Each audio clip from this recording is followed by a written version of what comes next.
జరపకూడదని చంద్రబాబు నాయుడు ఉన్నాడా అనేది ఒక నిజంగానే ఒక క్వశ్చన్ మార్క్ ఏరియాగానే ఉంది. సరే, అది పక్కన పెడదాం. ఎన్నికలు జరుగుతాయనే అనుకొని ముందుకు పోదాం. మనం ఎన్నికలు జరుగుతాయనే వాళ్ళు చేస్తూ ఉన్న ప్రకటనల మేరకే మనం కూడా సన్నద్ధంగా ముందుకు పోయే కార్యక్రమం చేయాల్సిన అవసరం ఉన్న పరిస్థితిలో మనం అడుగులు ముందుకు వేస్తూ ఉన్నాం. ఇలాంటి నేపథ్యంలో మన పార్టీ సన్నద్ధత ఒక మంచి ఏం జరిగింది అని అంటే,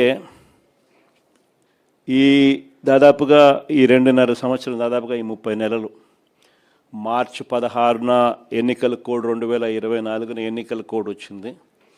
ఆ రోజు నుంచి ఈ రోజు దాకా చూసుకుంటే దాదాపుగా 30 నెలలు. ఈ 30 నెలల కాలంలో మనం ప్రతిపక్షంలో ఉన్నా కూడా పార్టీని గ్రామస్థాయి దాకా కూడా బలంగా తీసుకొని పోగలిగినాం. మొట్టమొదటిసారిగా ఒక ఆర్గనైజ్ స్ట్రక్చర్లోకి గ్రామస్థాయి నుంచి డివిజన్ స్థాయి వరకు, మున్సిపాలిటీలో అయితే వార్డులు, గ్రామంలో ఉన్న వార్డు స్థాయి దాకా కూడా పార్టీ బలంగా నిర్మించగలిగినాం.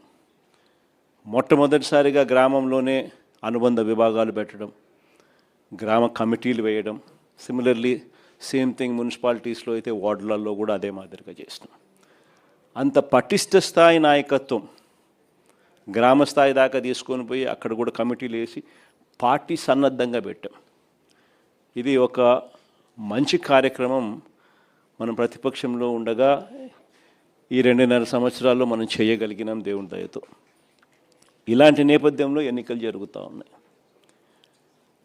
ఒకవైపునేమో చంద్రబాబు నాయుడు గారి ఈ 2.5 సంవత్సరం పరిపాలన కనిపిస్తూ ఉంది. ఈ 2.5 సంవత్సర కాలం పరిపాలనలో మనమంతా కూడా చూస్తూనే ఉన్నాం. ప్రతి ఇంట్లో కూడా ఈరోజు ఒక చర్చ అనేదానికి ఈ 2.5 సంవత్సరం చంద్రబాబు నాయుడు గారి పరిపాలన, ప్రతి ఇంట్లో చర్చ జరగడానికి చంద్రబాబు నాయుడు గారి పరిపాలన ఒక ఊతమిచ్చింది. చంద్రబాబు నాయుడు గారి 2.5 సంవత్సరం పరిపాలన ఎలా ఉంది, అంతకుముందు 5 సంవత్సరాల మన పరిపాలన ఎలా ఉంది అన్నది ప్రతి ఇంట్లో కూడా ఇవాళకి కంపారిజన్ చేయడము, చర్చ జరగడం అన్నది ప్రస్ఫుటంగా మనకే కనిపిస్తూ ఉంది. ఆ 5 సంవత్సరాల మన పరిపాలనలో మేనిఫెస్టో అన్నది ఎంత పవిత్రంగా మనం తీసుకున్నాం.